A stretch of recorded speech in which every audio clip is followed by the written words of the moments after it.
संत रामपाल जी महाराज एक ऐसे महान संत जिन्होंने अपनी सतभक्ति, तत्व ज्ञान, करुणा और सेवा के बल पर समाज में नई मिसाल कायम की है।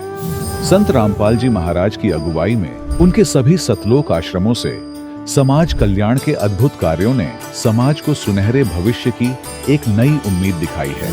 संत रामपाल जी महाराज से नाम दीक्षा लेने के बाद लाखों लोगों की लाइलाज बीमारियां जैसे कैंसर, एड्स आदि ठीक हुई। संत जी के ज्ञान से प्रेरित होकर उनके अनुयायियों ने लाखों यूनिट रक्तदान किया। संत जी ने लाखों बहन बेटियों का दहेज मुक्त विवाह करवाया।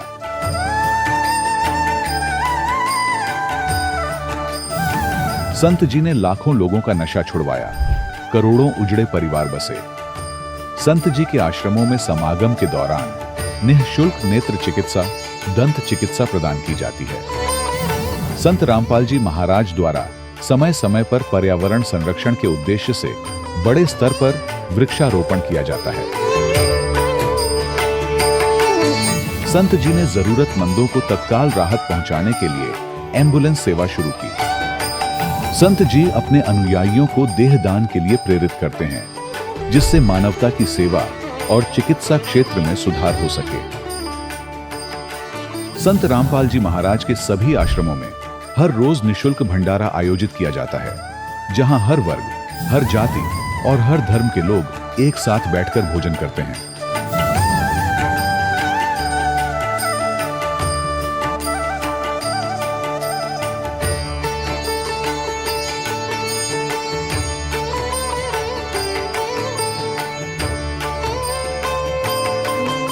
संत रामपाल जी महाराज की अन्नपूर्णा मुहिम ने गरीब और बेसहारा लोगों के जीवन में एक नई ऊर्जा और उम्मीद को जन्म दिया है। घर घर खाद्य सामग्री और जरूरी मदद पहुंचाकर संत रामपाल जी महाराज ने लोगों को दुख और मजबूरी से लड़ने की ताकत प्रदान की है।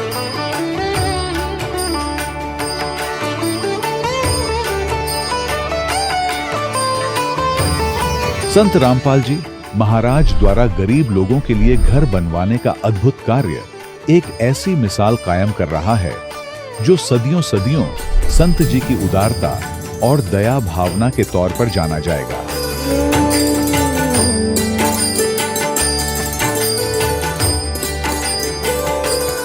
संत रामपाल जी महाराज के आश्रम में हजारों बुजुर्गों को सम्मान और प्यार के साथ जीवन जीने का अवसर मिलता है। उनके खाने, रहने और स्वास्थ्य की पूरी जिम्मेदारी संत रामपाल जी महाराज उठाते हैं। अनाथ बच्चों के लिए संत रामपाल जी महाराज के सभी आश्रम किसी वरदान से कम नहीं। यहाँ उन्हें शिक्षा, संस्कार और भविष्य के लिए बेहतर अवसर प्रदान किए जाते हैं। चाहे बाढ़ हो, भूकंप या महामारी, संत रामपाल जी महाराज और उनके अनुयायी हमेशा ही जरूरतमंदों के लिए सबसे आगे खड़े रहते हैं। कोविड महामारी के दौरान संत रामपाल जी महाराज के आश्रमों से करोड़ों लोगों के लिए भोजन, दवाइयां और जीवन रक्षक सामग्रियां उपलब्ध कराई गई। चाहे गरीब की मदद हो या किसी शोषित और पीड़ित वर्ग के हक और सम्मान की लड़ाई, संत रामपाल जी महाराज ने हमेशा ही उनकी दबी आवाज को सरकारों तक पहुंचाया है और उन्हें उचित न्याय दिलवाने में अहम भूमिका अदा की है। समाज में आध्यात्मिक और सामाजिक मूल्यों के प्रति जागरूकता लाने में संत रामपाल जी महाराज हर कदम पर मानवता के सच्चे सेवक साबित हुए हैं। संत रामपाल जी महाराज का जीवन हमें सिखाता है कि सच्ची सेवा वही है जो निस्वार्थ भाव से की जाए। आइए हम भी इस महान सेवा के कार्य में इस महान संत से जुड़ें और संत रामपाल जी महाराज से नाम दीक्षा लेकर अपने जीवन को धन्य बनाएं।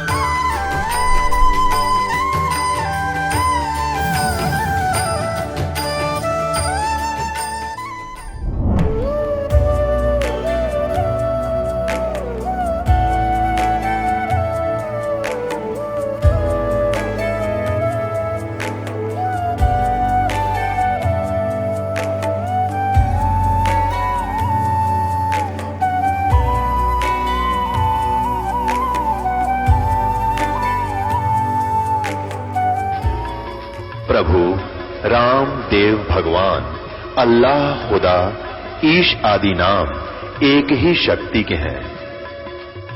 वो कैसा है, कहां है, कैसे मिलता है, किसने देखा है? ये प्रश्नवाचक चिन्ह पूर्ण रूप से हटाने के लिए अवश्य सुनिए जगत गुरु तत्वदर्शी संत रामपाल जी महाराज के अमृत वचन, सर्व पवित्र धर्मों के पवित्र शास्त्रों के आधार पर। सत साहिब दर्शकों, आपको एक ऐसी महिला की दुख भरी दास्तान सुनाते हैं जो ब्रेस्ट कैंसर की 3rd स्टेज से एवं अन्य सांसारिक दुखों से जूझ रही थी। रमा जी ने अपने दुख निवारण के लिए शिव को भगवान मानकर पूजा, लेकिन जब शिव भगवान से कुछ राहत ना मिलती दिखाई दी तो रमा जी झाड़ फूंक का सहारा लेने को मजबूर हो गई, लेकिन उससे भी इनको कोई लाभ नहीं मिला। लेकिन कहते हैं जब आप पूर्ण संत की शरण में आ जाते हैं तो आपके सारे दुखों का निवारण हो जाता है। इसलिए जब इन्होंने संत रामपाल जी महाराज जी की शरण ली तब इनकी कैंसर जैसी बीमारी, जिसको डॉक्टरों ने भी ठीक होने से मना कर दिया, वो कैसे छूमंत्र हो गई। दर्शकों, आइए जानते हैं रमा जी की जीवन परिवर्तन की कहानी इन्हीं की जुबानी। बहन जी नमस्कार। नमस्कार जी। क्या नाम है जी आपका? रमा शर्मा। कहाँ से आए हैं जी आप? गांव सुन्नी, जिला शिमला, हिमाचल प्रदेश। संत रामपाल जी महाराज से नाम दीक्षा आपने कब ली? 16 जून 2018। संत रामपाल जी महाराज से नाम दीक्षा कैसे लिया आपने? जी, मैंने उनका सत्संग सुना और उनके सत्संग से प्रभावित होके लोगों के अनुभव भी सुने, जो जो उनको लाभ हुए उनको देख के फिर मैंने भी नाम दीक्षा ली। संत रामपाल जी महाराज से नाम दीक्षा लेने से पहले आप क्या भक्ति साधना करते थे? मैं आम भक्ति करती थी, जैसे सारे लोग करते। जैसे वैसे तो मैं शिव जी भगवान की भक्ति करती थी और जैसे व्रत वगैरह लेना सारा भक्ति करती थी और पूजा भी सारी करती थी, पर मेरे को उससे कुछ लाभ नहीं हुआ। क्या किसी साधु संत से भी जुड़े हुए थे आप? नहीं जी। संत रामपाल जी महाराज से नाम दीक्षा कैसे ली? कैसे मालूम चला आपको संत रामपाल जी महाराज के बारे में? संत रामपाल जी महाराज के बारे में मुझे मेरी बुआ है उनसे पता चला। उनके घर हम मम्मी के साथ सत्संग पे गए थे, वहाँ मैंने सत्संग सुना और तभी फिर मेरे मन में विचार आया कि मैं भी सत्संग, मतलब वहाँ पे जब लोगों ने बताया कि ऐसे ऐसे लाभ हुए हमारे को, फिर मैं पीजीआई से मेरा इलाज था चला हुआ, फिर उन्होंने बोला कहते आप ही ले लो। फिर मैंने सोचा कि मैं इनके नियम नहीं कर पाऊँगी। फिर उन्होंने बोला कहते आप पहले थोड़े दिन देख लो, अजमा लो, अगर फ़र्क पड़ेगा तभी लेना आपने। फिर मैंने 17 जून को नाम दीक्षा ली। नहीं, ऐसी क्या जरूरत आन पड़ी कि आपको संत रामपाल जी महाराज से ही नाम दीक्षा लेनी पड़ी? मैं बहुत परेशान थी, बीमारी से बहुत जूझ चुकी थी। मेरे को 3 साल हो गए थे लगातार प्रॉब्लम से। मेरे को ब्रेस्ट की प्रॉब्लम है और 3री स्टेज पे चला गया था मेरा कैंसर। मैं बहुत परेशान थी और घर वाले भी कोई साथ नहीं दे रहे थे। कैंसर की प्रॉब्लम थी आपको? हाँ जी। कहाँ पे दिखाया था आपने कैंसर? सर मेरा इलाज IGMC था चला हुआ। ये कहाँ पे है? शिमला स्नोडन से। इसके अलावा मेरा एक ऑपरेट हुआ था 2 साल पहले। उसके बाद ऑपरेट के बाद भी मुझे कोई फ़र्क नहीं पड़ा। इसके बाद 9 जनवरी को मेरा ऑपरेट हुआ था। उसके बाद 15 दिन के बाद फिर मेरे को दोबारा से और गिल्टियाँ शुरू हो गई। पहले एक में थी, फिर दूसरे में भी चली गई। डॉक्टर्स का क्या कहना था? डॉक्टर का कहना था ये कि फ़र्क पड़ जाएगा, आपको ऑपरेट करना पड़ेगा। फिर उसके बाद उन्होंने ऑपरेट की डेट दी, मैंने मना कर दी कि मैंने नहीं करवाना ऑपरेट। फिर मैं दवाइयाँ खाती रही। उसके बाद फिर मेरी प्रॉब्लम ज़्यादा बढ़ गई। फिर उसके बाद मैं पीजीआई चली गई। पीजीआई जाते फिर मैंने 1 हफ्ते दवाई खाई, उससे भी मेरे को कोई लाभ नहीं हुआ। फिर उसी के बाद मैं उसी के बीच में सत्संग गई थी, वहीं मैंने सत्संग सुना और फिर 2 दिन मैंने जाप किए, संत रामपाल महाराज जी के जाप किए। जोत नहीं जलाई थी मैंने, क्योंकि मैं इनके नियम नहीं कर पाऊँ, मैंने ऐसा सोचा था। फिर उसके बाद नाम लेने के बाद फिर बुआ की कॉल आई, कहते भैया आप कैसे भक्ति कर रही हो? फिर मैंने बोला मैं क्या भक्ति तो मैं कर रही हूँ, पर मेरे नियम नहीं हो पाएंगे, मेरे को शायद मुश्किल ही लग रहा है कि मैं निभा पाऊँगी। फिर उन्होंने बोला मेरे को कि आप जो जड़ाओ, दंडवत करो, उससे लाभ होगा आपको। फिर मेरा 19 को ऑपरेट होना था पीजीआई में। फिर मैं गई थी पीजीआई। फिर उसी दिन ये बुआ वगैरह भी चंडीगढ़ गए थे, तो इन्होंने बोला कहते हम जा रहे हैं रोहतक, और मेरी डॉक्टर उस दिन अचानक छुट्टी पे चली गई। कहते अगर तैने भी आना तू भी चल मेरे साथ। फिर मैं उसी दिन इनके साथ रोहतक चली गई। फिर उस दिन मेरे को इतनी शक्ति आई कि मैं नंगे पाँव पूरे रोहतक में चली, और बिल्कुल जहाँ मैं एक कदम नहीं चल पाती थी वहाँ मैंने पूरा रोहतक नंगे पाँव से चली। और उसके बाद जब मैं घर आई मैंने दवाइयाँ उसी टाइम से बंद कर दी थी और मैंने जोत भी जलाई, मर्यादा में भक्ति भी की। फिर मेरे को 25 दिन में पता चल गया और मेरी सारी प्रॉब्लमें दूर हो गई। जो ऑपरेट होना था उसकी भी डेट आगे चली गई और फिर जब मैं दोबारा गई पीजीआई, फिर वहाँ टेस्ट हुए तो सारे टेस्ट क्लियर हो गए। अब जो मेरी प्रॉब्लम थी तीसरे स्टेज पे थी, वो मेरा कैंसर ख़त्म हो गया। ऐसा कैसे हो सकता है? ये बिल्कुल ही अपने आप में असंभव बात है। लोगों का विश्वास करना इस बात पे बिल्कुल नामुमकिन है। दरअसल हमें भी इस बात पे विश्वास नहीं हो रहा कि बगैर किसी दवाई के आपका कैंसर ठीक हो गया, जबकि आप बता रहे थे कि तीसरे स्टेज पे थे आप। हाँ जी, मैं जो भी मेरे को सुन रहे हैं, मैं सुनने वालों को यही बताना चाहूँगी कि जो लाभ मेरे को हुआ आपको भी हो सकता है। भगवान संत रामपाल जी महाराज के सत्संग सुनो। बगैर किसी दवाई के, बगैर किसी ट्रीटमेंट के कैसे ठीक हो सकता है? किसी मंत्रों के जाप करने से कैंसर का ठीक होना तो कोई भी व्यक्ति इस बात पे विश्वास नहीं कर पाएगा। सर मैं यही कहना चाहूँगी सभी से कि आप संत रामपाल महाराज जी के सत्संग सुनो, उनकी शब्द वाणी सुनो, उसी से आपको पता चल जाएगा और उनकी भक्ति मर्यादा में करो। उसी अगर कोई व्यक्ति ये वेरीफाई करना चाहे कि आपको कैंसर था तो कैसे पता कर सकते हैं? कैसे पता चल सकता है कि आपको वाकई कैंसर था? सर मेरे पास सारी डिटेल है, सारी रिपोर्टें, मैं उनको दिखा सकती हूँ, उनको बता सकती हूँ। सर ये मेरी अल्ट्रासाउंड की रिपोर्ट है, जो मेरा पेट का अल्ट्रासाउंड हुआ था। मेरे पेट में बहुत बड़ी प्रॉब्लम थी और संत रामपाल जी महाराज की शरण में जाके मेरी ये प्रॉब्लम सॉल्व हुई है। उसके बाद मेरे जो ब्रेस्ट में प्रॉब्लम थी 3 साल से चली हुई, ये उसकी क्लियरेंस की रिपोर्ट है, ये उसका अल्ट्रासाउंड है। इसमें मेरे सारे टेस्ट है, जो भी मेरे टेस्ट हुए इसकी सारी रिपोर्ट है, ये सारे ठीक है और मेरा शरीर अब बिल्कुल ठीक है। मैं सभी सुनने वालों को यही संदेश देना चाहूँगी कि आप एक बार संत रामपाल जी का सत्संग सुनो और उनकी ज्ञान गंगा पुस्तक पढ़ो और जीने की राह पढ़ो, उससे आपको खुद ही अनुभव हो जाएगा। उन डॉक्टर से मिल सकते हैं हम? क्या किसी डॉक्टर का नाम याद है आपको? हाँ जी, पहले मेरा शुरू से डॉक्टर बनर्जी से इलाज चला हुआ था रिपन में, फिर उसके बाद आईजीएमसी, फिर पीजीआई में डॉक्टर दिव्या में मेरे डॉक्टर थे, वहीं से मेरा इलाज चला हुआ था। पर अब मेरी सारी दवाइयाँ 7 महीने से सब कुछ बंद है और मैं बिल्कुल ठीक हूँ। मैम डॉक्टर्स का क्या कहना था जब उन्होंने दोबारा टेस्ट किया तो? उनका ये रिएक्शन था कि ये तो चमत्कार हो गया, ऐसे कैसे हो सकता है।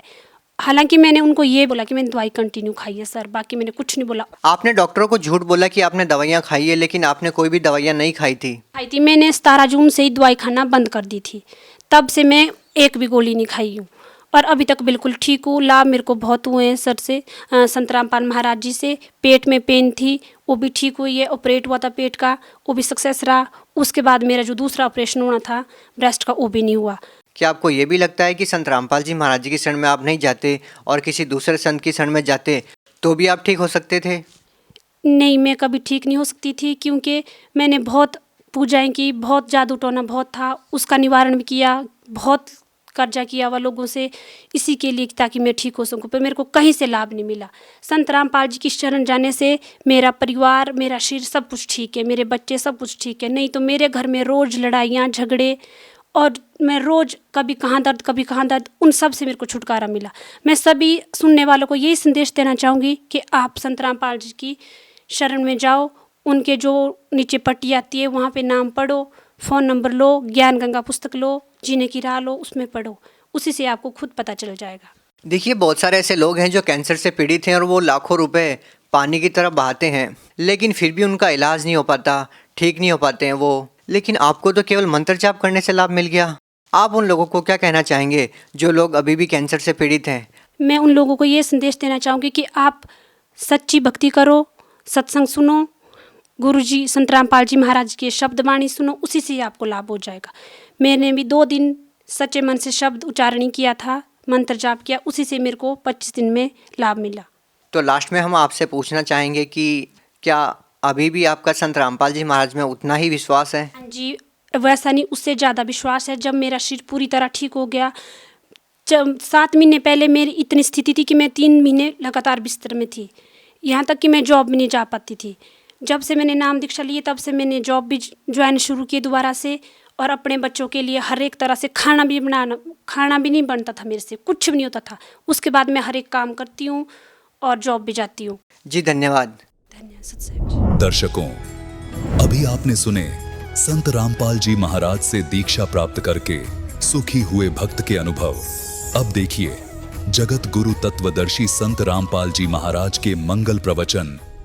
पुण्यात्माओं, उसका एक एक वचन 100 का 100 सत्य होगा, किसी डूम बाट के गीत नहीं, समर्थ का वचन है, जिसके एक वचन से सूर्य और पृथ्वी और सब ब्रह्मांड चल रहे हैं। पृथ्वी एक सेकंड का भी आगा पीछा नहीं करती, अरबों वर्ष हो गए इसने घूमती ने, कोई लुब्रिकेशन नहीं, कोई इसकी मेंटेनेंस नहीं, और कोई इसको घुमाने वाला नहीं। उस समर्थ के वचन से ये चल रहे हैं, सब ब्रह्मांड रुके हैं, उस ब्रह्मांड उस समर्थ का ये वचन है कि घर घर देखो बोध विचारा। बोध माने ज्ञान, भक्ति मार्ग का घर घर में चर्चा चलेगी मेरे ज्ञान की, और सत नाम सब ठोर उचारा। ओए होए,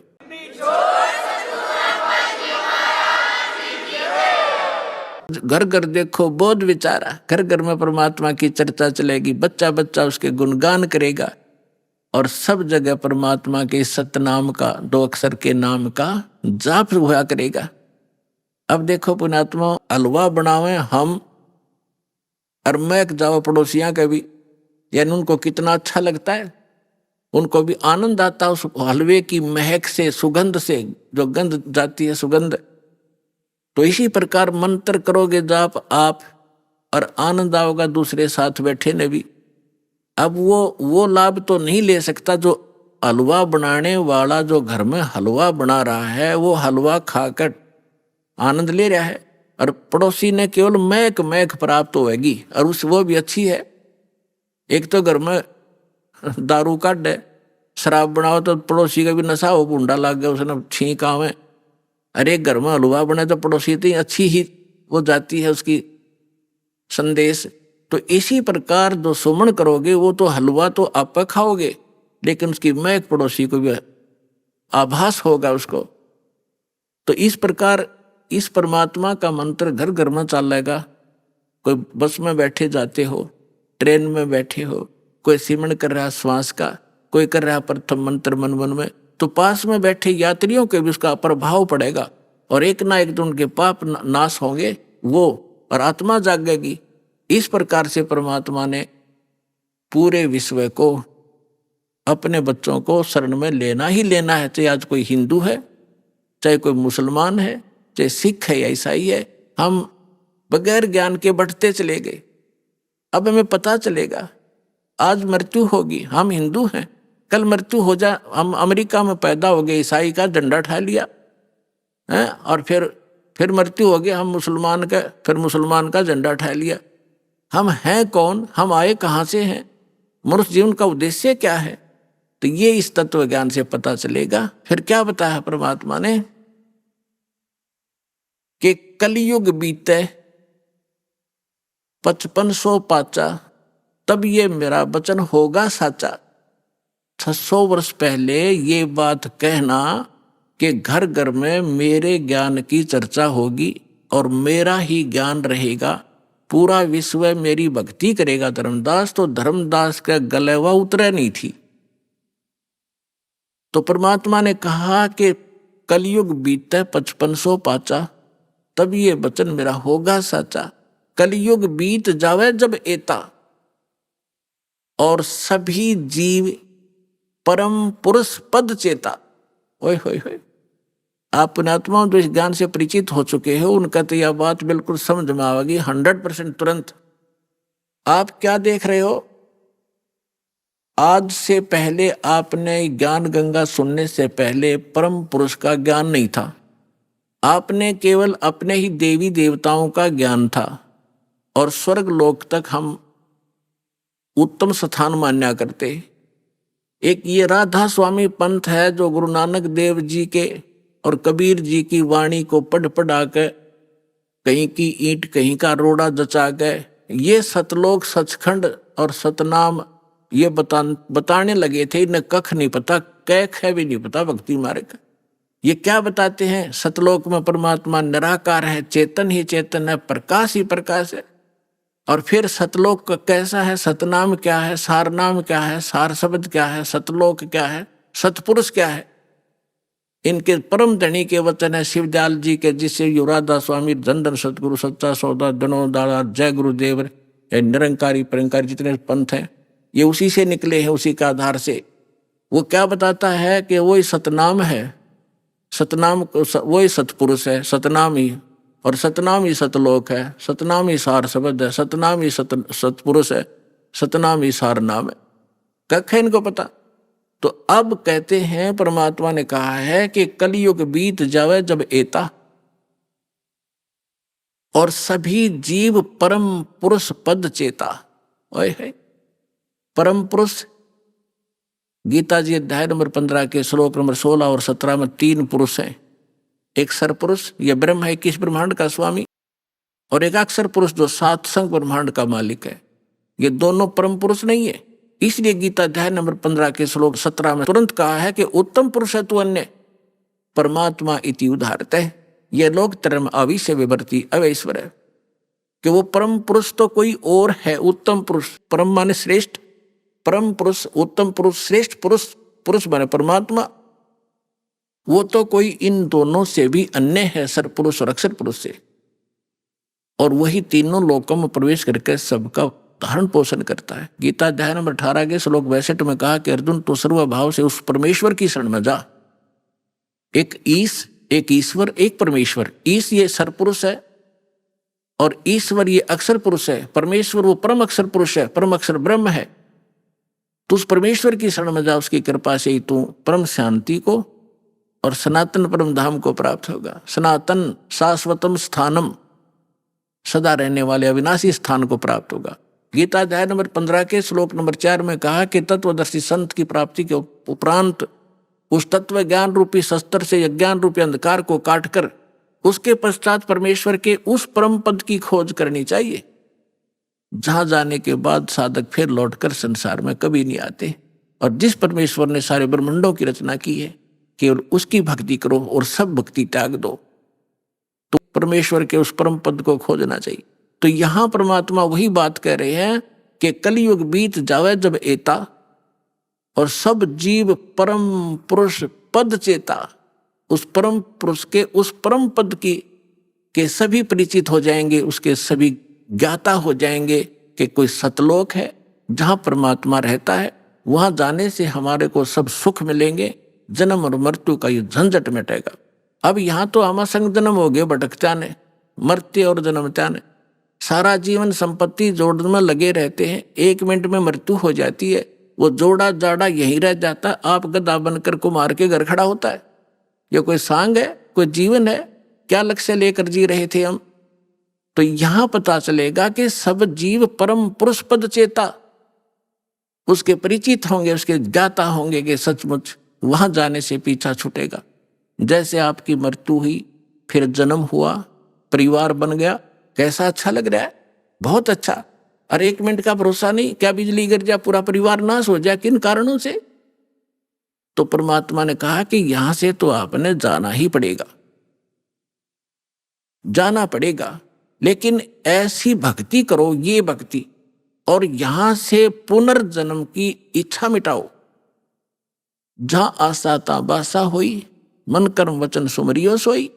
अब भक्ति करो जब तक यहां हो अपना यहाँ की, क्योंकि हम यहां रह रहे हैं तो हमारा ये कर्तव्य कर्म यहां भी करने पड़ेंगे।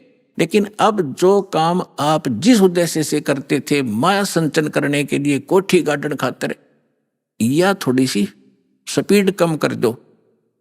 और किस लिए कर रहे हो? बच्चों का ब्याह करना पड़ेगा, लड़की होगी 2, कैसे ब्याह होंगे, दहेज देना पड़ेगा। नहीं, कुछ ही दिनों में ये सभी समाप्त करेंगे। कोई दहेज ना लेगा ना देगा, लेगा ही नहीं कोई। उसको पता चलेगा क्यों ऋणी बना मैं, आज मैं पैसा ले रहा हूं, कल मैं इसका गधा बनकर पूरा करूंगा, बैल बनकर करना पड़ेगा, कोई भैंस गाय बनकर इसके घर बंधना पड़ेगा, क्यों सिर में दर्द करा। तो पुण्यात्माओं, जब तक ये ज्ञान नहीं था, हम एक दूसरे से ऐसे जुड़ते चले गए, संस्कार बढ़ा लिए हमने। अब सतलोक चलने के लिए हमने इन संस्कारों को सीमित करना पड़ेगा, ताकि फिर से टांग उलझी ना रह जाए, को पल्ला हमारा कहीं कांटे में फंस ना जा और हम यहीं रह जाए। तो इसलिए, और मकान बनाओ, ठीक है, आपको जैसा परमात्मा ने पूर्व संस्कार से दिया है, मकान बनाओ। कोई घना लोग दिखावा ना करना चाहिए। इसमें टाइम पास करने के लिए चाहे एक झोपड़ी दे भगवान और चाहे किसाई मकान दे, अपनी भक्ति करना उद्देश्य समझो। प्राकृतिक आपदाओं से बचने के लिए मकान की आवश्यकता है, ये शेड डाल रखा है, पर्याप्त है। ओले नहीं पड़े सिर पर, नहीं ना जैसे हम भक्ति कर रहे हैं, खाना बना रहे हैं, तो उससे बचाव करना ताकि हम भक्ति निर्बाध कर सकें। इसलिए मकान की आवश्यकता, प्राकृतिक आपदाएं हमें सीधा अटैक ना करें और हम भक्ति कर सके, इसलिए ये मकान और झोपड़ियों की आवश्यकता ना। अन्यथा चाहे यहाँ पर सोने का महल बना दे, एक आने का नहीं, वो व्यर्थ है। तो परमात्मा कहते हैं राम रटत दारिद्र भला और टूटी घर की छान, वो सुंदर महल किस काम के जहां भक्ति नहीं भगवान। राम रटत दारिद्र भला, दारिद्र माने बिल्कुल निर्धन, राम रटत निर्धन भला। और जिसकी छान भी चाहे थोड़ी बहुत कमजोर हो, टूट गई हो, थोड़ी फिर ला लेगा, ठीक कर लेगा फूस ला करके। और वो कंचन महल किस काम के, सुंदर महल किस काम के जहां भक्ति नहीं भगवान। तो इसलिए आप जी को ये परमात्मा का ज्ञान दिया जाता है ताकि आपका उद्देश्य, लक्ष्य जीवन का एकदम बदले, चेंज हो, और आपके प्रबल इच्छा हो कि हम सतलोक जाएंगे। और वहां अब इच्छा कब बनेगी? जब आपको दृढ़ विश्वास हो जाएगा कि सचमुच कोई ऐसा लोक है और वहां जो सुविधा बताई जाती है, आपका ऐसा ही घर होगा, परिवार होगा। अब जो बच्चे आपके हैं और आपके संस्कार से जुड़े हैं और भक्ति कर रहे हैं, कोशिश करो, अगर आपको इनसे प्रेम है, इनमें लगाओ। ये तो ममता ऑटोमेटिक है, ये हैं भगवान के बच्चे, आपके नहीं हैं। लेकिन यहाँ संस्कारवश हमारे ये बने हैं, हमारे निमित्त किए गए हैं, तो हमारा कर्तव्य बनता है इनको भगवान की भक्ति पर जरूर लावे। इनको भगवान की भक्ति पर लगाओगे, सच्ची भक्ति पर, तो फिर जब आप यहाँ से शरीर छोड़कर जाओगे वहां, फिर ये भी शरीर छोड़कर आएंगे वहीं, तो वहां भी आपका ऐसे ही एक परिवार बनेगा जैसा यहां बन गया। अब देखो पुण्यात्माओं, यहां सारे दुख हैं। गर्मी में गर्मी सतावे, सर्दी में सर्दी, और फ्लड आ जा तो घरों में भी पानी घुस जा, और भी ना जाने कितने कष्ट शरीर में हमारा लगे रहते हैं। कोढ़ हो गया, कैंसर हो गया, अंधा हो गया, आंख फूट गई। लेकिन हम इतने ढीठ हैं, यदि हमारी मृत्यु ना हो तो इन दुखा ने भी कोई नहीं गिने। हमने मृत्यु का दुख मान रखा है, और यह मृत्यु कंपलसरी, यहाँ पर सारे दुख दे के भी मृत्यु होगी। अगर हमारी मृत्यु ना हो यहाँ, और परिवार हमारा देख कितना प्यारा लगता है, क्या हम मरना चाहते? नहीं, कोई नहीं चाहता। लेकिन यह मृत्यु डेफिनेट होगी, और आप भी मरोगे, और ये जो बच्चे जिनको आप अपने मान रहे हो, ये भी शरीर ना जाने आपके सामने चले जाएं। तो इससे मन हटाओ, आप वहां जाओगे सतलोक में। आपका शरीर ऐसा होगा, कभी वृद्ध नहीं होगे, जरा नहीं होगा, जरा माने वृद्ध अवस्था, और मृत्यु नहीं होगी, सदा युवा शरीर रहेगा। और वहां आपके जो है ना घर, बड़े बड़े बड़े महल जो आप खाली छोड़कर आए हो, वहां आपके खाली पड़े हैं। आप गलती से इस काल के साथ लगकर यहाँ आ गए। जिन्होंने ये सृष्टि रचना सुन रखी होगी उनको ये बातें आसानी से समझ में आ रही होंगी, लेकिन जिन्होंने सृष्टि रचना नहीं सुनी होगी फिर धीरे धीरे कभी सुनाएंगे। आज वो ये सुने, क्योंकि सत्संग स्थल एक ऐसा स्थान है जिसमें प्रथम कक्षा के बच्चे भी आते हैं, और दूसरी कक्षा के भी, और बीए के भी यहीं बैठते हैं, और पीएचडी वाले भी बच्चे यहीं विद्यमान हैं। एक ही सत्संग में, एक ही प्रवचन से उन सबको उसी सत्र का ज्ञान देना पड़ता है। तो ये जो जिस सत्र के बच्चों के सत्र का ज्ञान है ये दास दे रहा है, वो उसको समझ में आ रहा है। तो ऐसे ये प्रत्येक सत्संग में, प्रत्येक प्रवचन में हर तरह का ज्ञान दिया जाता है। प्रथम वाले बच्चे भी समझे, और द्वितीय वाले भी, और जो पुराने भक्त हैं उनके लिए भी बताया जाता है कि सृष्टि रचना में आपने बहुत बार सुना है कि आपके वहाँ मकान खाली है और आप गलती करके इस काल के साथ आ गए, इसलिए आप यहाँ पर हैंड टू माउथ हो गए और वहाँ सारी चीज भरी पड़ी है, किसी चीज का भाव नहीं, कोई टेंशन नहीं, और वहाँ विकार नहीं जीव में गंदे, ऐसा सिंपल स्वभाव। तो यहाँ के देवताओं में विकार है, लेकिन वहाँ के हंस, वो हंस कहे जाते।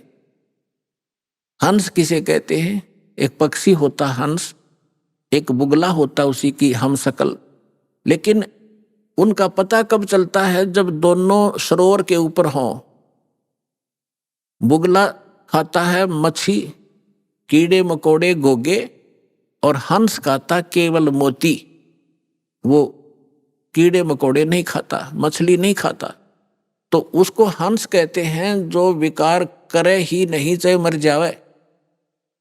और हंस का एक और गुण बताया है कि उसके सामने दूध रख दिया जाए, जिसमें 1 गिलास पानी 1 गिलास दूध डालकर रख दे मिला के, वो दूध ग्रहण कर लेगा और जल न छोड़ देगा उस पात्र में, जो का तो रह जाए। उसमें ऐसा गुण दिया मालिक ने। तो जिन्होंने दूध और पानी भिन्न भिन्न कर लिया इस ज्ञान के आधार से कि ये लोक कैसा है, यहाँ का जीवन कैसा है, और सतलोक में जो बताया जा रहा है वो कैसा है, तो वो भिन्न भिन्न कर लिया, इस जल को छोड़ दिया, दूध ग्रहण कर लिया, उसको हंस कहते। तो वह हंस कहे जाते हैं।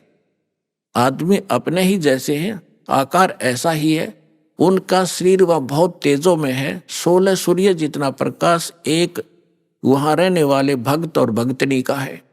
परमात्मा के शरीर का जो वहाँ प्रकाश है, एक रोमकूप में करोड़ सूर्य मिला दे, करोड़ चंद्रमा, ऐसी रोशनी है।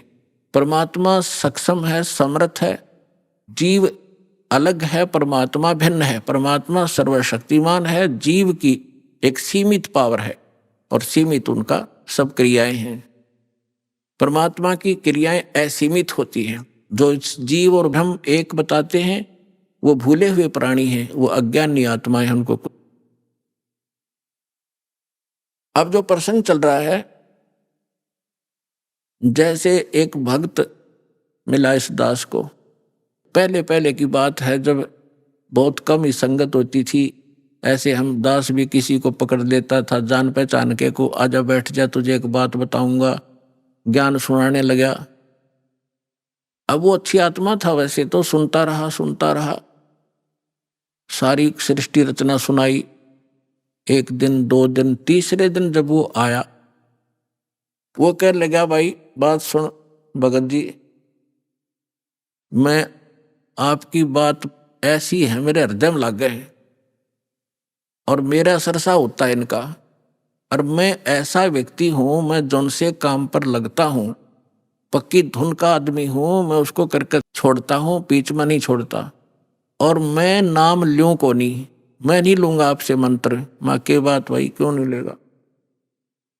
कि मैंने मंत्र ले लिया, मैं तो सिर धड़की बाजी लगा कर काम किया करता हूं, और मैं भक्ति कर लूंगा और मैं चला जाऊंगा उड़ा, जहां बता रहे हो कौन सा लोक है, सतलोक भी भूल गया, मैं वहां चला जाऊंगा और वहां कोई भी ना पाया तो मैंने अकेला बैठा रहूंगा।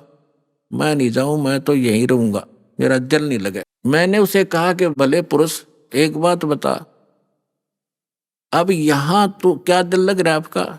मान ले तो गधा बन गया और सुअर बन गया तो क्या दिल लगा तेरा? ने बोला बढ़िया है, आते जाते दिखते तो रहेंगे, घूमते फिरते, दिल लगा रहेगा। बता, ऐसी व्यक्ति गिरगी हमारी कि हमारा यही ठीक है, घूमते फिरते दिखे जाएंगे और यही ठीक सू, मैं वहां नहीं जाऊंगा।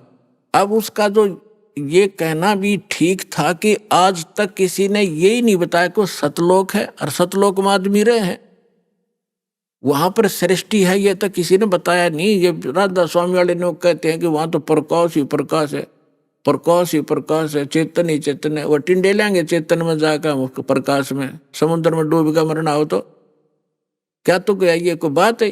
कोई आधार है इनकी बातों का? पुणात्मा अब ये निर्णय करना चाहता दास की वो सतलोक में सारी सृष्टि है, ऐसे ही स्त्री पुरुष है, ऐसा ही परिवार है, लेकिन यहाँ तो गंदा व्यवहार है, या न्याय नाम की चीज नहीं। परमात्मा कहते निरंजन धन तेरा दरबार, जहाँ तनिक नहीं न्याय विचार। घर घर में राड़, बहू सासू का झगड़ा, आपस में भाई भाई का झगड़ा, बाण भाई के साथ मनमुटाव, छोटी छोटी बातों पर, इन पे संपत्ति और पता नहीं क्या के ऊपर लड़ाई हो जाए। ये कोई जीवन है? सब नरक भोग रहे हैं यहाँ पर, कोई सुखी नहीं है। इस पर 21 ब्रह्मांड में आग लगी पड़ी है। अब वहां जाओगे जब देखना, वहां कोई चिंता ही नहीं। अब जैसे आप यहाँ आ रहे हो, यहाँ सासू भी आई होगी, सास भी और बहू भी आ रही होगी, ननंद भी यहीं पर बैठी होगी, सास और ससुरा भी आया होगा, और पति और जेठ जेठानी भी आ रही होंगी। यहाँ लड़ाई होए को ना, या मनमुटाव होगा नहीं? क्यों नहीं होगा? क्यों? एक बना बनाया भोजन मिलेगा, एक जैसे मैट बिछाए रखे, नहाओ धो अपना भजन करो। लड़ाई तो जब होया करे, तूने ये नहीं किया, तूने ये नहीं कहा, वहां नाश हो गया, फलाना गड़बड़ होगी, तो वहां जाकर कोई काम में को नहीं, सारी चीज उपलब्ध आपके सामने, तो वहां अपने ऑटोमेटिकली स्वभाव सुंदर बन जाता है। और वैसे वहां का जो मटेरियल है हमारे शरीर का, बॉडी का, उसमें ये दोष नहीं है। तो यहाँ कभी काम दुखी कर रहा है, कभी क्रोध सता रहा है, कभी को लालच में हम गड़बड़ कर रहे हैं, मोह के अंदर आपस में राग द्वेष में सड़े पड़े हैं, तो वहां जाकर के आपको सामूहिक भंडारे में भोजन, आपके घर घर के आगे फलदार वृक्ष लदपद रहते हैं, आपकी रसोई आपका जो भरा रहता है सारे खान पान से परमात्मा की दया, फिर रह गया क्या झगड़ा? तो कहने का भाव ये है कि अब प्रश्न ये आता है कि वहां पर ऐसी सुंदर सृष्टि है, इसका प्रमाण कहाँ है? अब कैसे विश्वास हो हमारे को? देखो परमात्मा ऊपर रहता है, वेद बतावें, वहां से चलकर आता है, अच्छी आत्माओं को मिलता है, अपना ज्ञान देता है। वो ज्ञान क्या देता है? जो कबीर साहब अच्छी आत्माओं को मिले, किसको मिले? धर्मदास जी को मिले। एक हिंदू परिवार में जन्मा था, बनिया वैश्य कुल में जन्म था। श्री विष्णु जी और भगवान शंकर के उपासक थे, वैष्णव धर्म से दीक्षित थे। मथुरा के अंदर जाके 68 तीर्थ भ्रमण करने की इच्छा से वो अपने गुरुदेव के आदेश से गया हुआ था। वहां भगवान मिले, परमात्मा ने यह चर्चा सुनाई कि इस तालाब में नहा के, इस जोड़ में, इस मथुरालय में स्नान करके, धर्मदास जी आप मोक्ष चाहते? तेरे लोटे में पानी भर के ला रखा था, उसने साथ रखा था, देखो इसमें कितने जीव घूम रहे, इसमें तूने स्नान किया, मसल मसल कर नहाया, तने करोड़ों जीव मार दिए रगड़ रगड़ के, ये पाप तेरे बैड अकाउंट में लिखा गया। और पुण्य एक भी को ना, क्योंकि शास्त्र विरुद्ध साधना तेरी, तुझे क्या लाभ मिलेगा इसके? पाप इकट्ठे कर दिए। बांधवगढ़ घर से चलकर यहाँ तक आया मथुरा में, लगभग 700 किलोमीटर तू पैदल चला है। नीचे तेरे पैरों के नीचे जितने जीव आए वो तेरे पाप में लिखे जाएंगे। और पुण्य एक भी को ना इस दौड़ में नहाने का, तालाब में नहाने का। बता, तू गीता पढ़ता है डेली? हाँ जी। गीता में दिखा कहीं तीर्थ पर नहाने की बात के लिख रखी हो तो? या जो मंत्र आप जाप करते हो, हरे कृष्ण राधे श्याम सीताराम, गीता में लिखा कहीं? अगर नहीं जी, फिर किस लिए डलेड हो रहा है? अब देखो पुण्यात्माओं, प्रथम बार तो कितनी साची बातों पर एक बार तो स्ट्राइक हो से दिमाग में। धर्मदास जी नाराज हो गए, तू मुसलमान है, हमारे देवताओं की बुराई करता है, ये करता है, आंख लगा दिखाने। परमात्मा अंतर्ध्यान हो गए, जिंदा महात्मा के रूप में बैठे थे। मुसलमान धर्म के अंदर जिंदा महात्मा संत होते हैं। जब आगे से एकदम अंतर्ध्यान हुए, धर्मदास का कलेजा हिल गया कि सारी साची कह था, और ये सारी बात सही थी। मैं तो नीच हूं तो भगवान था, कोई फरिश्ता था, कोई देवता था, कितनी बढ़िया बात बतावे थे, मैंने गलती कर दी। और हे भगवान, इब के आप मिल जाओ तो मैं सारी बात सुनूंगा। कुछ दिन के बाद, वो लंबी कहानी है, अब विषय नहीं है वो, इसलिए दास क्या बताना चाहता है। परमात्मा उनको फिर मिले, फिर कुछ बात कही, वो फिर अज्ञान आग बैठ गया, भगवान फिर अंतर्ध्यान हो गया। ऐसे 4-5 बार घटना घटी। तो चौथी 5वीं बार जब धर्मदास जी से परमात्मा अंतर्ध्यान हुए, तो उसने ठान लिया कि भगवान या तो दर्शन दे दो, ना मैं अन्न पानी नहीं खाऊंगा, अरिब का जो आप कहोगे मैं वह सुनूंगा सारी। 5-6 दिन बीत गए, धर्मदास ने कुछ नहीं खाया, अन्न भी नहीं किया। परमात्मा पहुंच गए, उसको मुश्किल से सहारा देकर खड़ा किया। अब बेटा तू खा पी और अब मैं आ गया हूँ, सुन मेरी बात। फिर धर्मदास जी ने कहा कि भगवान एक बार मुझे वो स्थान दिखा दो जो आप बता रहे हो कि वहाँ सारी सृष्टि है, आपके भाई बहन जो पहले चले गए यहाँ से मुक्त मैंने किए हैं वो भी वहाँ विद्यमान है, मुझे दिखा दो भगवान, मैं देखना चाहता हूँ। अब परमात्मा ने कहा कि धर्मदास तू हट क्यों कर ही, ऐसा हट क्यों कर रहा है, मैं जो कहूँ तू भक्ति कर, विश्वास कर, इस भक्ति से तू वहाँ पहुँचेगा, वहाँ देख भी आएगा, तू रह नहीं सकता क्योंकि तेरे पास भक्ति नहीं है उस योग्य। जैसे कोई बच्चा ट्रेनिंग कर रहा है डॉक्टर की और वो नो का मैंने डॉक्टर दिखा के लाओ, पहला हॉस्पिटल कहाँ सी है, अरे पहले ट्रेनिंग कर फिर उसमें नौकरी मिल जाएगी तेरे को, अब देख भी आओगा क्या डॉक्टर बन गया तू वहाँ जा करके। तो पहले अपनी भक्ति करो, दो ट्रेनिंग पूरी करो, फिर आपको नौकरी मिल जाएगी वहाँ पर। नहीं माना, मालिक भी चाहते थे गवाह बनाओ इसको, उसकी प्रबल इच्छा हुई एक बार दिखा दो दाता। परमात्मा लेकर गए ऊपर, नीचे जिंदा महात्मा के रूप में थे, उसी रूप में जाकर देखा कि वहाँ सारी सृष्टि नर और नारी भाई बहन सभी विद्यमान थे, सुंदर शरीर उनके, लंबे लंबे शरीर और बहुत हष्ट पुष्ट उनका तेजोमय शरीर, और सब उनको प्यार से परमात्मा ने जाकर कहा कि इसको डबल रोल किया दाता ने, जो एक परमात्मा के जो उस राज दरबार के सामने गेट कीपर था, परमात्मा ने उसे कहा संकेत से कि इस भगत को भगवान के दर्शन करा लाओ। वो दूसरी साइड से ले गए, परमात्मा दूसरी साइड से जाकर सिंहासन पर विराजमान हो गए।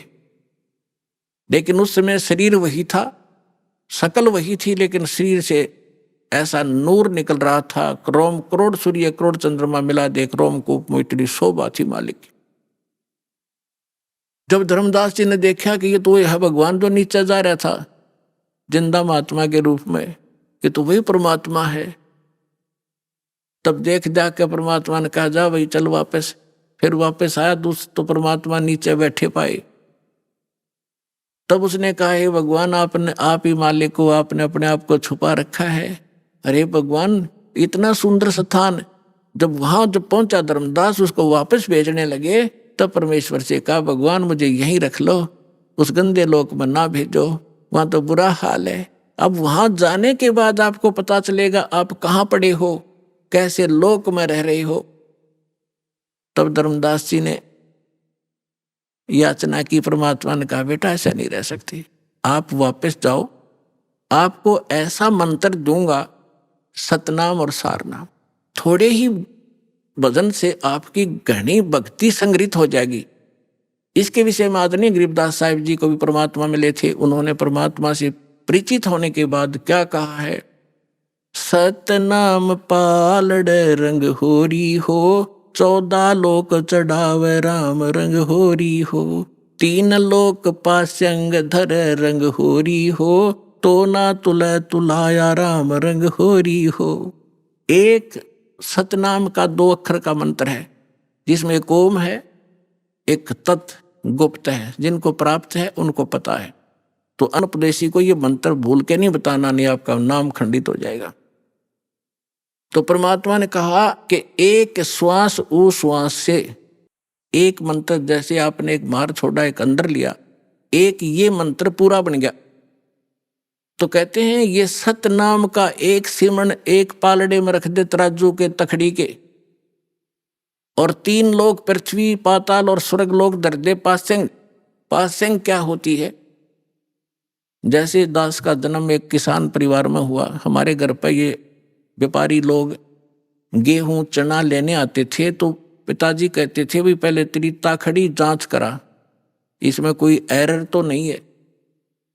तो उसमें एरर होती तो उसी कणक, जैसे चने बेच रहे लेने हैं तो चने उठा के एक मुट्ठी दूसरे पलड़े में डाल दिया जाता था, ताकि वो एरर लेस हो जाए, उसमें कोई डिफेक्ट ना रहे, संतुलन ठीक हो जाए। वो पासेंग कहा करते, पासेंग डाल ले इसमें। अभी आपने सुने संत रामपाल जी महाराज के मंगल प्रवचन। आइए अब सुनते हैं संत रामपाल जी महाराज से नाम दीक्षा लेकर सतभक्ति करके अद्भुत लाभ प्राप्त करने वाले अनुयायी के विचार। दर्शकों, आज भी बहुत सी महिलाएं ऐसी हैं जो काफी कठिन परेशानियों का सामना कर रही हैं, जिसका हल पाने के लिए वो विज्ञान से लेकर भगवान तक को तलाशती हैं कि कोई तो उन्हें सुख प्रदान करे। ऐसी ही महिला की दुखद जीवन यात्रा से आज हम आपको रूबरू करवाने जा रहे हैं। इनसे मिलिए। ये हैं महाराष्ट्र से ज्योति जी। इनको माइग्रेन की समस्या थी और इनके जीवन में सुख नाम की चीज नहीं थी।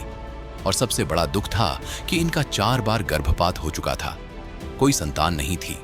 इनकी हर दिवाली, हर त्योहार खुशियों की बजाय रोने में निकलता था। देवी देवताओं की खूब पूजा साधना की और व्रत भी रखे, परंतु कोई लाभ नहीं हुआ। कहते हैं पूर्ण परमात्मा वो शक्ति है जो अंधे को आंख, निर्धन को माया, बांझन को पुत्र और कोढ़ी को काया देती है। उसी परम शक्ति ने इन्हें 2 संतान बख्शी। 3 जून 2012 का वो शुभ दिन, या यूं कहे ज्योति जी की जिंदगी बदल देने वाला पल, जब इन्हें मिली तत्वदर्शी संत रामपाल जी महाराज जी की शरण। संत रामपाल जी महाराज जी से नाम उपदेश लेने के पश्चात इनके साथ अद्भुत चमत्कार हुए। इनकी माइग्रेन की समस्या दूर हुई, एक्सीडेंट से बचाव हुआ और नया जीवन दान मिला। साथ ही इनके पति की नशे की बुरी लत भी संत रामपाल जी महाराज जी की असीम कृपा से छूट गई। जानिए कैसे दुखमय से सुखमय जीवन में परिवर्तित हुई इनकी जीवन की कहानी। सुनिए ज्योति जी की अपनी जुबानी।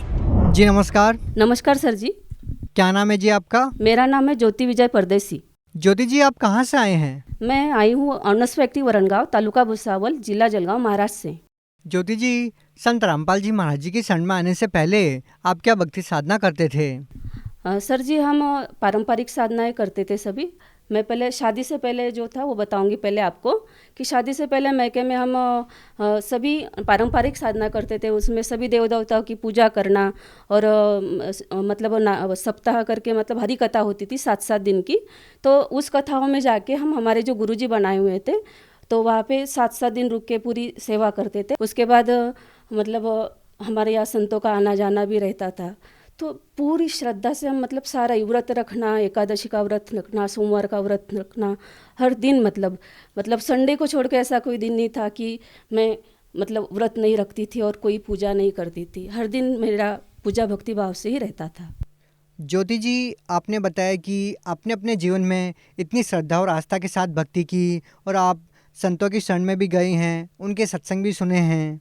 तो हम आपसे जानना चाहेंगे कि इतना सब करने के बाद आप संत रामपाल जी महाराज जी की शरण में क्यों गए? हम मतलब इतनी भक्ति भाव से हम करते थे, फिर भी हमने मतलब जो दुख झेले हैं तो इसका कोई अंत नहीं रहता, मतलब नहीं था। और आपको हम बताएंगे भी कि मैं इतनी भक्ति भाव से सभी देव देवताओं की भक्ति करती थी, फिर भी ये दुख मुझे क्यों आते थे, ये बार बार प्रश्न मेरे मन में उठता था। पहला मेरा दुख था कि सबसे मतलब शादी के बाद का जो दुख होता है, शादी करके मैं उस घर में जैसे ही आई तो उस दिन से मतलब बच्चा जो मतलब हो रहता है होना, तो मेरे गर्भ रहता था और गर्भ रहने के बाद 9 महीने का बच्चा होता भी था और एक दिन बच के मतलब वो मर जाता था। तो ऐसा मेरे साथ 4 बार हुआ। उसके बाद दूसरा दुख मेरा ये है कि माइग्रेन पेन की शिकायत थी मुझे कम से कम 5-6 साल।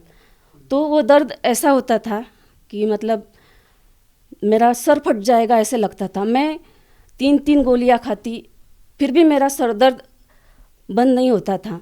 इससे मतलब बहुत भयानक दर्द होता था और किसी से मैं बात भी नहीं कर पाती थी उस सर दर्द के कारण। और ऐसे लगता था कि पड़े रहो, और हर दिन का मेरा था, ऐसे नहीं कि एक दिन सर दर्द हो गया। तो रोज़ मैं कम से कम निमोस्लाइड जो था 3-3 गोली खा के भी मेरा बंद नहीं होता था। तो इस दर्द से भी मैं बहुत परेशान थी। आपने संत रामपाल जी महाराज जी से नाम दीक्षा कब ली? मैंने संत रामपाल जी महाराज जी से नाम दीक्षा 3/6/2012 में ली है। संत रामपाल जी महाराज से नाम दीक्षा लेने के बाद आपको क्या क्या लाभ मिले? उसके बाद मुझे जो लाभ मिले हैं पर संत रामपाल जी महाराज जी के दया से, उसमें सबसे पहला मेरा लाभ मैं आपको बताऊंगी, और वो सिर्फ सत्संग सुनने से ही जो लाभ हुआ है वो मैं आपको गिनाऊंगी। तो हमारी सासू माँ जो है, उबला हुआ पानी जैसे उनका पड़ता है और उसके बाद जैसे इंसान जल जाता है, तो वैसे उनकी स्किन मतलब जल गई थी और ऐसे छिलके अंदर से भी निकल रहे थे और बाहर से भी। तो संत रामपाल जी महाराज के जैसे हम मतलब बुक एक मंगाई थी और बुक हमारे घर में थी। तो सबसे पहले हमने उनको हमारे प्रॉपर डॉक्टर को दिखाया था। तो डॉक्टर को दिखाने के बाद फिर हमने उनको जलगांव ले गए और जलगांव को लेके बाद वहाँ से भी उन्हें वो लगाया कि आप इनको औरंगाबाद लेकर जाइए। तो मतलब फिर संत रामपाल जी महाराज ने हमें ऐसे बुद्धि दी कि उनको हम घर लेकर आए उनके कपड़े वगैरह देने के लिए। और फिर घर जैसे आए तो संत रामपाल जी महाराज की हमने बुक मंगाई थी।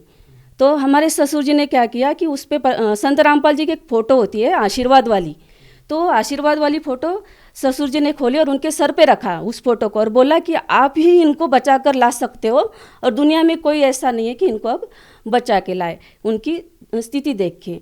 और फिर वो औरंगाबाद गए। औरंगाबाद कम से कम 1 महीना वो अस्पताल में रहे, डॉक्टर का उनका इलाज चलता रहा। हमारी चाची जी और मम्मी जी भी उन्हें मिलने जाते थे तो मुझे बोलते थे कि इनके पैर जो हैं उल्टे सूज गए हैं और अब ये नहीं बचेंगे, ऐसा मुझे फ़ोन पर बताते थे। तो हम मतलब बहुत रोना आता था कि हे भगवान, मतलब हम संत रामपाल जी महाराज के सत्संग सुन रहे थे, हमें पूरा विश्वास हो गया था उन पे कि यही भगवान है और यही धरती पर आए और यही इनको बचा सकते हैं। तो पूर्ण विश्वास हो गया था और हम उनके सत्संग और ही ध्यान से सुने और उन्हें वही विनती करें कि हे संत रामपाल जी महाराज, आप भी एक ही हो कि अब हमारे सासू माँ को घर बचा कर ला सकते हो। और 1 महीने के बाद संत रामपाल जी महाराज जी के दया से वो घर पर आई और स्वस्थ होकर आई और हमें बहुत खुशी हुई। और फिर उसके बाद हम पूरा परिवार जाके 15 लोग थे, हम 15 के 15 लोग संत रामपाल जी महाराज जी के शरण में गए और संत रामपाल जी महाराज जी से हमने नाम दीक्षा ली। और उस नाम दीक्षा वाले दिन से लेकर आज हम कितने अनुभव आपको गिनाए सर जी, हम तो बताएंगे, हमारे मुंह का थूक भी सूख जाएगा। तो आप इतना मतलब इतने पल पल अनुभव देते हैं संत रामपाल जी महाराज जी हमको। दूसरा लाभ हम आपसे गिनाएंगे कि जैसे मुझे जो गर्भपात होता था तो कम से कम ऐसा मेरे साथ 4 बार हुआ है। तो 4 बार में हर दिवाली मैंने अस्पताल में मनाई है। और देखो आपसे हमने सर जी हमने ये भी बताया आपको कि मतलब हम इतनी देवी देवताओं की भक्ति करते हुए भी जो दुख मैंने झेला है सर जी आपको हम बता नहीं सकते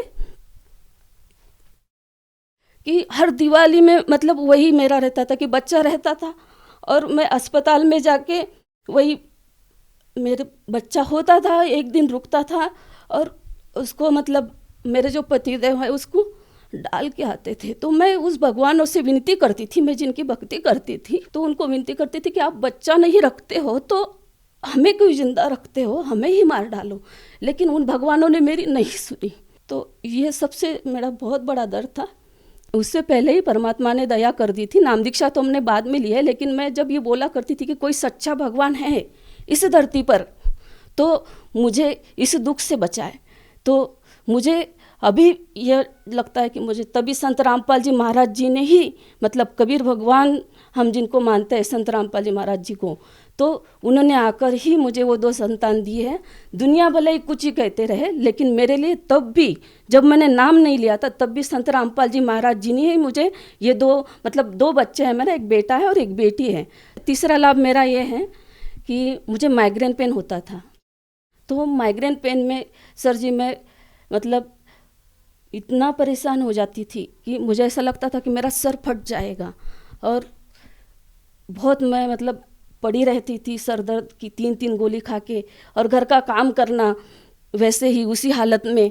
तो माइग्रेन का सर दर्द जिसको होता है वही समझ सकता है कि माइग्रेन पेन क्या है। तो संत रामपाल जी महाराज जी से नाम दीक्षा लेने के बाद मेरा माइग्रेन पेन कहाँ गया ये मुझे पता भी नहीं चला। संत रामपाल जी महाराज जी से मेरे पर बहुत ही दया की है। लेकिन क्या इसके पहले आपने किसी डॉक्टर को भी दिखाया? बहुत डॉक्टरों को दिखाया मैंने। कहाँ दिखाया? मैंने जलगांव में दिखाया, मैंने भुसावल में दिखाया, हमारे प्रॉपर जो हॉर्नस फैक्ट्री के डॉक्टर हैं इनकी भी दवाई खाते रहे लेकिन मुझे किसी दवाई से आराम नहीं पड़ता था। बस डॉक्टर यही बोलते थे कि आप दवाई खाओ, यही आपका इलाज है। 3-3 गोली खाने के बाद भी मुझे जब नहीं आराम पड़ता था तो मैं इंजेक्शन लेने से भी मेरा सर दर्द बंद नहीं होता था। मुझे जैसे अभी और भी एक लाभ है मेरा, हम ऐसे जा रहे थे गाड़ी से तो मतलब रात के समय था और किसी काम से हम जा रहे थे, तो उस समय क्या हुआ कि हम दोनों ही साथ में चल रहे थे देर रात, तो दोनों को ही नींद आ गई, हमको दोनों ही सो गए। और परमात्मा संत रामपाल जी महाराज साक्षात स्वरूप हमारे वहाँ आए और हमारी गाड़ी ऐसे रास्ते से चल रही थी, तो साइड में परमात्मा ने, संत रामपाल जी महाराज ने साक्षात आकर उसको साइड में लेकर ऐसे खड़ी कर दी और हम दोनों सोए थे। फिर पहले परमात्मा जी ने, संत रामपाल जी महाराज जी ने सर जी को, मतलब मेरे पति को उठाया और वो जब जगे तो उन्होंने मुझे जगाया। देखो ये क्या हुआ कि मैं जैसे ही मतलब मुझे नींद खुली तो गाड़ी ऐसा साइड में देखी थी और पैर उस पर रखा हुआ, और हम दोनों के दोनों उस समय मतलब हमारी मौत होनी थी दोनों की ही, क्योंकि हम दोनों ही कितनी देर सोए और कैसी गाड़ी चली हमको तो कुछ पता नहीं, लेकिन हमारे परमेश्वर स्वरूप साक्षात संत रामपाल जी महाराज ने आके उस समय हमारी जान बचाई है, ये हम बहुत अच्छे से जानते हैं। नहीं तो उस समय तो हमारा दोनों का ही मतलब अंतिम समय था, लेकिन साक्षात संत रामपाल जी महाराज आकर हमें बचा है उस समय। ज्योति जी, जैसा कि आपने बताया कि संत रामपाल जी महाराज से नाम दीक्षा लेने के बाद आपको इतने सारे लाभ मिले, तो क्या आपको नहीं लगता कि आप किसी और संत से भी नाम उपदेश लेते तो आपको इस तरह के लाभ मिल सकते थे? बिल्कुल सही बोला आपने, लेकिन हम पहले ही बहुत सारे संतों के शरण में, क्योंकि बचपन से ही दासी मतलब बचपन से ही सभी संतों, गली गली के संतों से, आचार्यों से हमारे घर में आना जाना रहता था। तो हमारे यहाँ आचार्य, शंकराचार्य, ये सभी आते रहते थे और हम इनकी सेवा करते थे। इससे हमें कोई लाभ हुआ ही नहीं। इसलिए हम संत रामपाल जी महाराज जी से नाम दीक्षा लेने के बाद क्यों लाभ हो सकता है, क्योंकि संत रामपाल जी महाराज जी जो भक्ति बताते हैं सभी शास्त्रों अनुसार भक्ति बताते हैं और इससे लाभ होते हैं। ज्योति जी, हम आपसे जानना चाहेंगे कि आपने बताया कि आपके पति पहले बहुत नशा करते थे और वो चाहकर भी नहीं छोड़ पा रहे थे, तो आपके पति ने नशा कैसे छोड़ दिया? ये तो संत रामपाल जी साक्षात धरती पर भगवान आए और इनके आशीर्वाद और कृपा से और इन जो भक्ति विधि देते हैं, इन्हीं के भक्ति, सही भक्ति विधि से, शास्त्र युक्त भक्ति विधि से ही इनका नशा छूटा। नहीं तो मुश्किल था मेरा जीना तो मुश्किल ही था, लेकिन मेरे पति पता नहीं आज मेरे पास होते कि नहीं होते। तो ये तो संत रामपाल जी महाराज जी की ही कृपा है कि आज मेरे पति, मेरे बच्चे और हम सब परिवार सिर्फ संत रामपाल जी महाराज जी के आशीर्वाद से ही सुखी है और संत रामपाल जी महाराज की सद्भक्ति से ही सब लाभ हो सकते हैं। नशा तो क्या, परमात्मा संत रामपाल जी महाराज सभी मतलब कैंसर जैसा रोग जो कि डॉक्टर बोल देता है कि भाई पेशेंट को घर को लेके जाओ, हमने खुद देखा है, ऐसे हुआ है हमारे सामने कि उसको भी ठीक कर सकते हैं। तो नशा तो परमात्मा संत रामपाल जी महाराज जी के सामने कुछ नहीं, ये तो सब कुछ कर सकते हैं। आप भगत समाज को क्या संदेश देना चाहते हैं? भक्त समाज को जो संदेश संत रामपाल जी महाराज जी दे सकते हैं, हम तो विनती कर सकते हैं भक्त समाज को, जो भी मेरे रिश्तेदार, नातीदार और जो भी मुझे सभी सुन रहे हैं, उनसे हम एक ही विनती कर सकते हैं कि वो संत रामपाल जी महाराज जी की जो बुक है जीने की राह, ज्ञान गंगा, और ये ज़रूर पढ़ें और उनके कई चैनलों पे सत्संग आते हैं तो उनको ज़रूर देखें। इसके अलावा संत रामपाल जी महाराज जी का फेसबुक, ट्विटर, यूट्यूब पर आप संत रामपाल जी महाराज जी वर्ड डाल के भी आप सर्च करोगे तो आपको संत रामपाल जी महाराज जी के सत्संग सुनने को जरूर मिलेंगे और आप सभी ये सत्संग अवश्य सुने और संत रामपाल जी महाराज जी से नाम दीक्षा लें और भक्ति करें और अपना जीवन जैसे मुझे सुख मिले हैं ऐसे आप सभी भी प्राप्त कर सकते हो। अगर कोई व्यक्ति संत रामपाल जी महाराज जी से नाम दीक्षा लेना चाहता है तो वो कैसे नाम दीक्षा ले सकता है? संत रामपाल जी महाराज जी के सानिध्य में आने के लिए जहाँ भी सत्संग चलता है, जिस भी चैनल पर, उसमें एक पट्टी चलती है, उस पर नंबर चलते हैं, तो उसमें आपको आपके ज़िले का नंबर वहाँ से आप प्राप्त कर सकते हो और वहाँ से आप अपने ज़िले का नंबर प्राप्त करके नामदान सेंटर का पता लेकर आप नाम दीक्षा ले सकते हो। जी बहुत बहुत धन्यवाद। सत साई।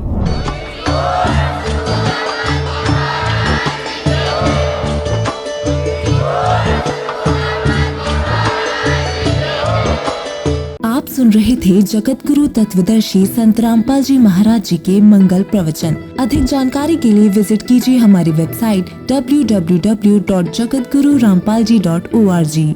संत रामपाल जी महाराज जी के शुभ आशीर्वाद से पूरे विश्व भर में 500 से भी ज्यादा नाम दीक्षा केंद्र हैं, जिन पर संत रामपाल जी महाराज जी द्वारा ऑनलाइन निशुल्क नाम दीक्षा दी जा रही है। अपने नजदीकी नाम दीक्षा केंद्र का पता करने के लिए संपर्क करें 8222880541।